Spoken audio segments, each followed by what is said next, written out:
Mesdames et messieurs, on y est, nous y sommes, Boruto touche officiellement à sa fin. La première partie du manga a touché officiellement à sa fin avec le chapitre 80. On a eu droit ce 16 août à un chapitre juste incroyable avec les nouveaux chara-design des personnages, la guerre qui approche, etc.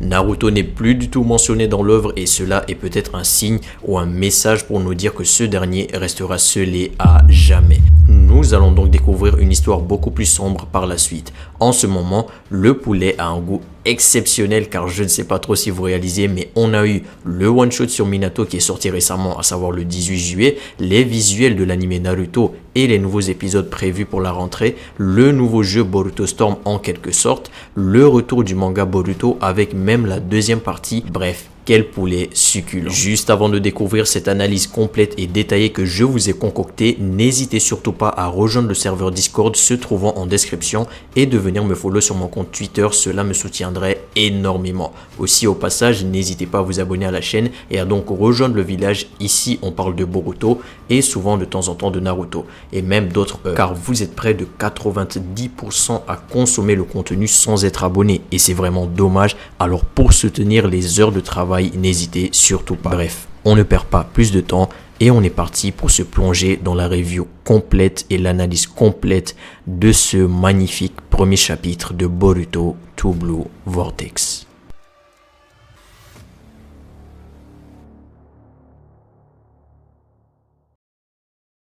Dans le premier chapitre Insane de Boruto to Blue Vortex, on découvre que Shikamaru est maintenant le 8e chef du village de Konoha, appelé Hokage logiquement. C'est un gros changement parce que Naruto et Hinata ont été mis en sommeil dans le chapitre 77 de Boruto. Cela a laissé le village sans chef pendant une durée à peu près, on va dire, de 3 ans. Même si bon, il est bien possible que ne serait-ce que 1 an ou 2 ans après, Shikamaru a pris place. Mais dans cette nouvelle partie, Shikamaru, qui était proche de Naruto, est bel et bien devenu le Hokage.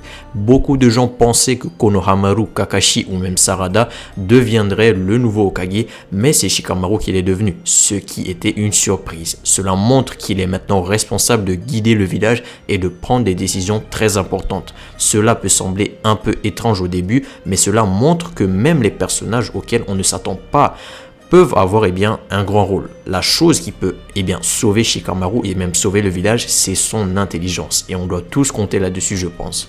Tout cela a changé l'histoire de Konoha et ça nous donne une idée de ce qui va se passer ensuite. Ça rend l'histoire encore beaucoup plus intéressante et on est tous excités pour voir comment Shikamaru va gérer cette nouvelle responsabilité en tant que Hokage. Dans le dernier chapitre de la première partie de Boruto, qui est sorti il y a 2 mois, il y a quelque chose d'assez étrange qui s'est produit. Eida, qui est une sorte de robot créé par Amado, a utilisé ses pouvoirs pour rendre tout le monde confus. En gros, les gens de Konoha voient maintenant Boruto comme si c'était Kawaki et Kawaki comme si il était Boruto. Cela signifie que les habitants pensent que Boruto est le fils adoptif de Naruto et que Kawaki est le vrai fils de Naruto. Cependant, il y a quelques personnes qui ne sont pas trompées par ce tour de folie. Imawari, Sarada, Sumire, Sasuke, Boruto et Kawaki. Konohamaru et Shikamaru sont des ninjas très importants. Eux, ils ont décidé qu'il faut arrêter Boruto et même le supprimer. Ils pensent que Boruto est dangereux pour le village. Tout ça est dû au fait que Boruto est rejeté par le village et les gens là-bas ne l'aiment plus. Le village a maintenant comme but de comprendre pourquoi est-ce que Boruto agit comme cela. Quelle est donc sa raison? Il y a une rumeur qui disait comme quoi Eida avait dit que tout est fini et que les souvenirs ne peuvent plus être changés. Cela veut dire que la confusion qu'elle a donc créée va encore plus continuer. C'est un moment important qui laisse beaucoup de questions en suspense et qui donne envie de savoir ce qui va arriver par la suite. À la fin du premier chapitre captivant de Boruto to Blue Vortex, Boruto est réapparu et actuellement il y a 3 personnes importantes du village. Kawaki, Boruto et Code. Mais voilà, les choses ne sont pas calmes du tout. Il y a un risque sérieux qu'une énorme bataille éclate entre ces 3 personnages. Ce n'est pas tout, car des ninjas forts comme Konohamaru, Shikamaru, Sarada et Mitsuki vont aussi participer au combat. Imagine-toi une bataille géante avec tout ce monde-là. Les gars, quel poulet succulent! Cette bataille ne sera pas petite du tout, elle promet d'être énorme avec des combats super impressionnants et des pouvoirs spéciaux utilisés. Mais il y a un problème, cette bagarre pourrait causer beaucoup de dégâts au village. Il y a un risque que le village soit gravement endommagé, voire même détruit. Et malheureusement, il pourrait y avoir des pertes, c'est-à-dire que des gens pourraient être blessés ou même perdus. En résumé, la fin du premier chapitre de Boruto to Blue Vortex prépare le terrain pour une énorme bataille entre Boruto, Kawaki et Code, avec en plus des renforts comme Konohamaru, Shikamaru, Sarada et Mitsuki. Cette bataille pourrait causer de gros problèmes au village avec des conséquences graves et peut-être même la destruction du village. C'est un moment super tendu et excitant dans l'histoire de Boruto.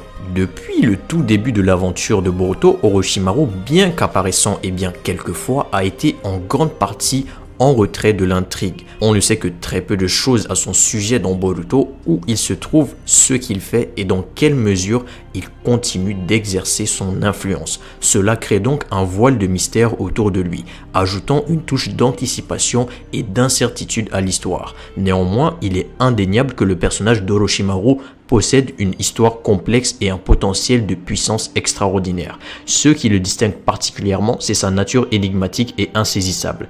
À maintes reprises, Orochimaru s'est avéré être l'un des personnages les plus puissants et imprévisibles de l'univers ninja. Son passé tumultueux et ses ambitions tordues l'ont maintenu en marge des événements majeurs, ce qui ne fait que renforcer l'intérêt autour de ses intentions actuelles. Sa capacité à se mouvoir dans l'ombre, à manipuler les événements ou encore et même à conserver des informations cruciales le place au centre d'une intrigue potentielle à venir. Un élément fascinant est la présence de son fils Mitsuki à Konoha. Mitsuki a grandi et évolué en tant que ninja du village, suscitant des questions sur la façon dont Orochimaru pourrait influencer son destin. La possibilité que le passé trouble d'Orochimaru et sa puissance indéniable puissent avoir une incidence sur le futur de Mitsuki ou même sur les événements à venir dans le monde de Boruto crée donc une tension narrative captivante. Il est tout à fait possible que la nature équivoque d'Orochimaru le ramène sur le devant de la scène. Son absence prolongée de l'intrigue pourrait être un prélude à son retour fracassant, qui pourrait ébranler les fondements même du récit. Alors que des tensions s'accumulent et qu'une bataille d'envergure menace, l'intervention d'Orochimaru pourrait avoir des conséquences à grande échelle. Sa capacité à agir dans l'ombre pourrait être un atout précieux pour un camp ou l'autre, ou même un facteur de perturbation imprévisible. Si toi aussi tu as remarqué que Kakashi n'est pas aussi présent dans Boruto que dans Naruto, tu n'es pas le seul. C'est un peu étrange car Kakashi est toujours en vie et il n'est pas vraiment vieux si on peut parler comme il se doit, si on peut dire les termes. On se demande pourquoi il n'est pas plus actif dans les aventures de Boruto. Certains fans se posent des questions et ont des théories intéressantes à ce sujet.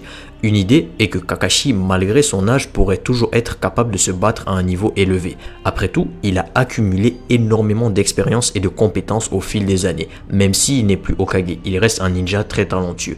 Il est possible qu'il choisisse de se battre de manière discrète en aidant derrière les coulisses plutôt qu'en première ligne. Une autre théorie captivante est que Kakashi pourrait revenir avec une toute nouvelle puissance ou un nouveau pouvoir dans l'univers de Naruto Boruto. On a vu que les ninjas peuvent apprendre de nouvelles techniques et se développer même quand ils sont plus âgés. Donc il est tout à fait possible que Kakashi ait découvert de nouvelles compétences ou qu'il ait perfectionné celles qu'il avait déjà. Il y a aussi cette pensée qu'il pourrait revenir pour un dernier combat épique. Peut-être que l'histoire réserve un moment mémorable où Kakashi montre toute l'étendue de sa puissance une dernière fois. Cela pourrait être un moment de fierté pour les fans qui ont suivi son parcours depuis le début. En résumé, la discrétion de Kakashi dans Boruto, malgré sa jeunesse relative et ses compétences exceptionnelles, suscite des questions et des spéculations. On peut se demander s'il va jouer un rôle important à l'avenir, s'il va révéler de nouvelles compétences ou s'il va revenir pour un dernier combat mémorable. Les fans attendent tous avec impatience de voir comment l'histoire de Kakashi va évoluer dans la suite de Boruto. Dans le tout dernier chapitre de la première partie du manga Boruto, une situation complexe se développe. Maintenant que tout le monde considère Boruto comme un ennemi, les choses sont devenues plus compliquées pour lui au village. Dans cet état de tension, Boruto a fait quelque chose d'inattendu. Il a quitté le village avec Sasuke pour s'entraîner. Cet entraînement a donc duré 3 ans, ce qui est un très bon moment. Cependant, ce qui ajoute du suspense, c'est qu'au début du premier chapitre de Boruto to Blue Vortex, Boruto réapparaît à la fin. Cela crée beaucoup d'anticipation pour les fans car on se demande ce qui s'est passé pendant cet entraînement et comment Boruto a évolué.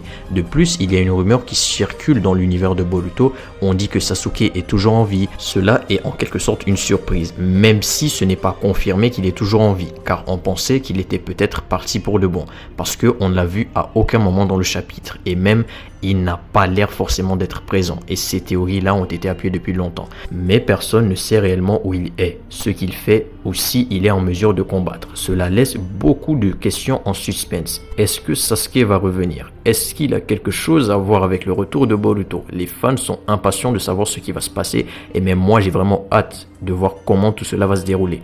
En résumé, le dernier chapitre de la partie 1 de Boruto a laissé beaucoup de mystères à résoudre, surtout sur Sasuke. Boruto a quitté le village pour s'entraîner avec Sasuke, mais maintenant il est de retour. De plus, la rumeur de la survie de Sasuke ajoute une nouvelle couche d'excitation à l'histoire. Les fans attendent avec impatience de découvrir les réponses à ces questions et de voir comment ces éléments vont se développer dans la suite de l'histoire. Dans cette deuxième partie, une remarque que j'ai d'ailleurs fait qui est juste incroyable les gars, qui se déroule d'ailleurs 3 ans après les événements précédents. Boruto a subi une transformation étonnante. À l'âge de 15 ans, il a évolué de manière impressionnante et moi-même je pense qu'il a carrément plus de flow que son propre père à cet âge-là, tant sur le plan physique que sur le plan mental. Son apparence a changé de manière spectaculaire, avec un chara-design incroyable et une cicatrice marquante à l'œil qui ajoute un air mystérieux à son allure. Ce qui saute aux yeux, c'est son charisme accru et son flow remarquable. Il dégage une aura plus que confiante et mature, attirant naturellement donc l'attention de tous ceux qui le rencontrent. Son charme magnétique est renforcé par son regard plus sérieux et froid, ce qui rajoute une profondeur émotionnelle et une détermination inébranlable. Cela montre qu'il a traversé des expériences qui l'ont façonné et qui lui ont donc permis de grandir rapidement. Sa métamorphose ne s'arrête pas seulement à son apparence. Sur les plans de ses compétences, Boruto semble être devenu véritablement puissant. Son niveau de puissance a augmenté de façon significative et ça on le sait tous très bien parce qu'il a été donc entraîné par Sasuke, ce qui lui permet de relever des défis plus grands et plus complexes. Cette évolution démontre les efforts qu'il a investis dans son entraînement et son désir de devenir un ninja exceptionnel. En somme, la deuxième partie de Boruto a présenté un Boruto de 15 ans complètement transformé. Son charisme magnétique, son chara-design époustouflant, sa cicatrice à l'œil et son aura sérieuse en font un personnage des plus intrigants. Sa puissance accrue ajoute une nouvelle couche d'excitation, laissant les fans impatients de voir comment cette nouvelle version de Boruto influencera le déroulement des événements à venir dans cette nouvelle phase de l'histoire. Dans le chapitre 81 de Boruto, quelque chose de remarquable s'était produit. Sarada avait activé son Mangekyo Sharingan en raison de l'amour qu'elle portait pour Boruto et un tout petit peu de haine, on va pas se mentir. C'est un moment fort en émotion qui montre à quel point Sarada est prête à évoluer pour protéger ceux qu'elle aime. Cet événement a marqué un tournant dans son parcours en tant que ninja. 3 ans plus tard, dans la nouvelle phase de Boruto, on peut voir que Sarada a continué à progresser de manière impressionnante. Elle a donc gagné en puissance, en compétences et son charisme ainsi que son flow donc sont devenus tout aussi captivants que ceux de Boruto, Kawaki et peut-être même Mitsuki. Cette évolution est particulièrement excitante car elle montre que Sarada est devenue une force à compter dans l'équipe. L'activation de son Mangekyo Sharingan par amour pour Boruto ainsi que sa croissance constante en tant que ninja puissante et charismatique font de Sarada un personnage extrêmement intéressant à suivre dans Boruto. Et donc je pense qu'on a tous hâte de voir comment elle va utiliser ses compétences et son potentiel pour influencer les événements à venir et donc jouer un rôle important dans la suite de l'histoire. Le dernier chapitre de Boruto a été tout simplement incroyable avec une exécution impeccable qui a suscité une immense excitation parmi les fans. La qualité du chapitre était indéniablement élevée avec des moments mémorables et des révélations qui ont maintenu les lecteurs au bord de leur siège. Et cela se reflète même dans le fait que Boruto est en tendance absolument partout, démontrant le niveau d'intérêt et d'anticipation que notre œuvre incroyable suscite à travers le monde. Et oui, je suis encore très fier de ce retournement de veste car nos théories s'avèrent être vraies. Ce chapitre a réussi à maintenir la hype à son apogée, laissant donc les fans impatients de ce qui va se passer ensuite. Les mystères, les retournements de situation et les développements des personnages ont laissé une impression durable, laissant donc les lecteurs avec un désir insatiable de découvrir la suite de l'histoire. Les attentes sont élevées et il est clair que la série promet de continuer à offrir des moments inoubliables et des révélations captivantes. Pour le moment, dans l'animé, il est vrai qu'on est beaucoup loin du manga, mais je suis sûr et certain que même si c'est dans 2 ans, dans 3 ans, dans 4 ans, quand cela va arriver dans l'animé, ça sera juste un putain de banger. Pour conclure, le dernier chapitre de Boruto a créé un énorme engouement avec un niveau de qualité exceptionnel et des révélations palpitantes. La série est donc à son apogée, je pense, captivant donc les fans du monde entier et même créant en fait une sorte de hype autour de Boruto qui va faire que énormément de personnes qui critiquaient l'œuvre vont se mettre à lire Boruto, ce qui est juste incroyable. En bref, on peut donc dire sans hésitation que Boruto a atteint de nouveaux sommets et que nous sommes définitivement pas prêts pour la suite de cette aventure extraordinaire. N'oubliez surtout pas de lâcher un gros pouce bleu et de me donner absolument toutes vos théories en commentaire. Je prendrai tout mon temps pour lire vos messages et vos commentaires et y répondre. Bref, c'était Amar Shonen. Allez, ciao.